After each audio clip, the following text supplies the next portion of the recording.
Selamat pagi teman-teman, selamat siang, selamat sore, selamat malam, atau kapanpun teman-teman membuka video ini. Kembali kita membicarakan Sustainable Eco Development. Pada saat ini adalah pertemuan kedua. Nah, pada pertemuan ini kita akan melihat bahwa kelestarian lingkungan hidup merupakan kebutuhan yang tidak bisa ditunda lagi. Artinya, setiap orang harus melakukan usaha untuk menyelamatkan lingkungan hidup sesuai dengan kapasitasnya masing-masing. Bagaimana caranya? Caranya adalah dengan mengembangkan green mindset. Mindset akan lingkungan yang hijau, di mana mengutamakan kepentingan pelestarian lingkungan dalam setiap mengambil keputusan.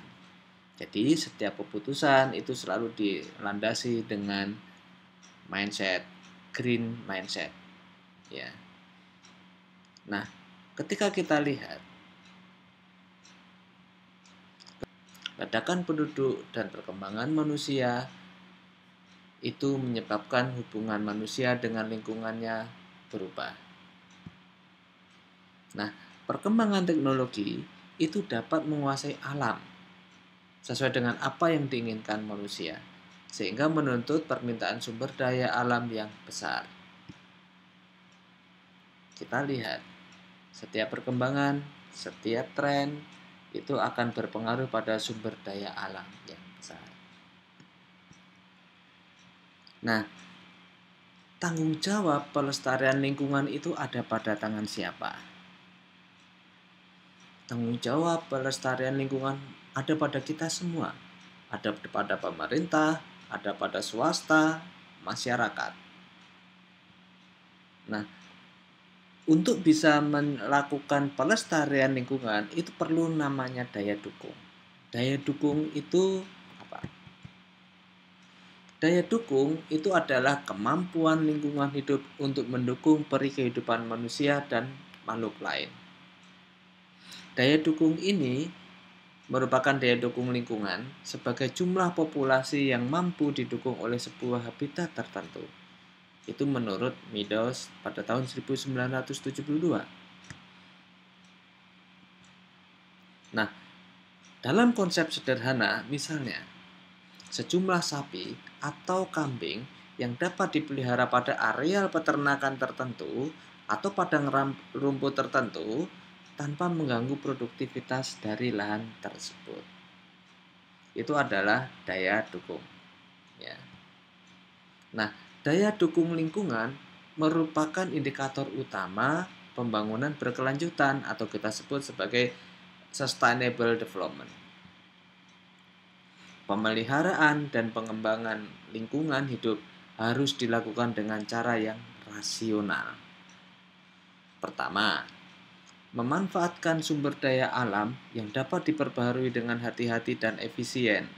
Misalnya, air, tanah, dan udara. Menggunakan bahan pengganti, misalnya hasil metalurgi atau campuran. Yang ketiga, mengembangkan metode penambangan atau memproses yang efisien serta pendaur ulangan, recycling. Yang keempat adalah melaksanakan etika lingkungan berdasarkan falsafah hidup secara damai dengan alam. Ada 3 faktor yang mempengaruhi daya dukung. Yang pertama, jumlah sumber daya yang tersedia di dalam ekosistem. Yang kedua, jumlah penduduk. Yang ketiga, besarnya sumber daya yang dikonsumsi oleh setiap individu. Ada 4 klasifikasi konsep daya dukung menurut skema klasifikasi Selby and Eberlein pada tahun 1998. Kita lihat, ada daya dukung ekologis, Ini mengacu pada dampak yang dapat didukung oleh suatu ekosistem tertentu. Misalnya, perhitungan dampak terhadap satwa liar, vegetasi, air, dan tanah. Yang kedua adalah daya dukung lingkungan sosial, di mana jumlah maksimum orang yang dapat menggunakan area tertentu tanpa mengurangi kenyamanan bagi diri sendiri, mereka, dan orang lain. Kemudian, daya dukung lingkungan fisik mengacu pada sejumlah orang atau kelompok tertentu yang dapat didukung pada area atau lahan tertentu. Yang keempat adalah daya dukung fasilitas, menggambarkan ketersediaan fasilitas fisik seperti ukuran tempat parkir, jumlah toilet, atau rasio antara pengunjung dan staf. Nah, pelestarian fungsi lingkungan hidup itu adalah rangkaian upaya untuk memelihara kelangsungan daya dukung dan daya tampung lingkungan hidup. Ya, pelestarian lingkungan hidup adalah rangkaian upaya untuk memelihara kelangsungan daya dukung dan daya tampung lingkungan hidup. Daya tampung adalah kemampuan lingkungan hidup untuk menyerap energi, zat, dan atau komponen lain yang masuk atau dimasukkan ke dalamnya. Ini sesuai dengan Undang-Undang Nomor 32 Tahun 1920.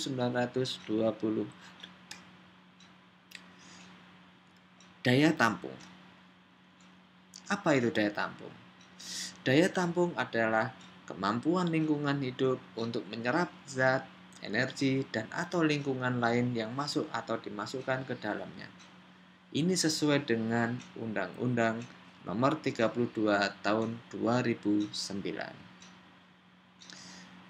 Kemudian daya dukung wilayah atau kita menyebutnya carrying capacity. Carrying capacity itu adalah daya tampung maksimum lingkungan yang diberdayakan oleh manusia. Dengan kata lain, populasi yang dapat didukung dengan tak terbatas oleh suatu ekosistem tanpa merusak ekosistem itu sendiri. Ya, daya tampung maksimum lingkungan untuk diberdayakan oleh manusia. Dengan kata lain, populasi yang dapat didukung dengan tak terbatas oleh suatu ekosistem tanpa merusak ekosistem itu sendiri.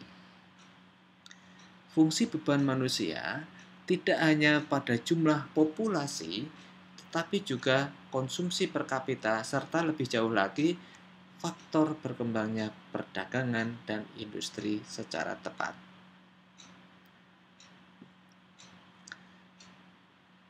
Aspek pengelolaan lingkungan itu terdiri dari apa saja? Aspek pengelolaan lingkungan itu terdiri dari perencanaan, pemanfaatan, pengendalian, pemeliharaan, pengawasan, dan penegakan hukum. Nah, pendekatan dalam pengelolaan lingkungan itu terdiri dari pertama adalah ekologi. Yang kedua adalah teknologi. Yang keempat adalah ekonomi. Di dalamnya ada insentif pajak dan lain-lain. Kemudian yang keempat ada agama dan ideologi.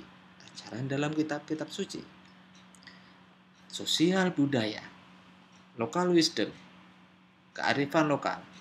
Indigenous knowledge atau kearifan lokal. Yang keenam adalah pendidikan. Pendidikan formal, terintegrasi atau monolitik, non-formal, dan informal. Yang ketujuh adalah hukum atau peraturan yang mengikat. AMDAL, analisis mengenai dampak lingkungan, dan lain-lain. Tidak mengikat, eco-labeling. Nah, limits on population growth itu terdiri dari apa saja? Yang pertama adalah density dependence limit. Yang pertama ada food, water, shelter, disease. Yang kedua adalah density independent limits, weather, climate. Nah, kalau tidak punya kesadaran terhadap lingkungan, maka yang terjadi adalah Kita bisa saja suatu saat ngopi-ngopi, tapi tempat ngopi kita kebanjiran, ya. Karena pengelolaan sarana air bersihnya tidak bagus, kemudian ada hujan yang lebat, ada perubahan cuaca yang ekstrim sehingga air begitu di mana-mana meluap, kemudian hujan deras di mana-mana, maka mengakibatkan banjir. Kemudian bencana banjir itu bisa meluas, dan itu skalanya bisa sangat luar biasa. Oleh karenanya, analisis daya dukung carrying capacity analysis merupakan suatu alat perencanaan pembangunan yang memberikan gambaran hubungan antara penduduk, penggunaan lahan, dan lingkungan. Sehingga analisis daya dukung dapat memberikan informasi yang diperlukan dalam menilai tingkat kemampuan lahan dalam mendukung segala aktivitas manusia yang ada di wilayah yang bersangkutan.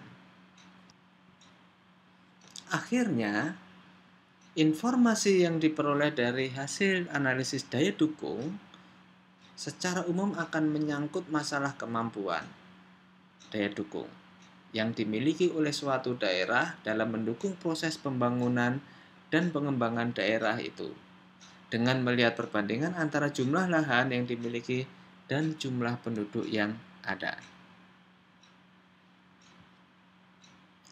Thank you.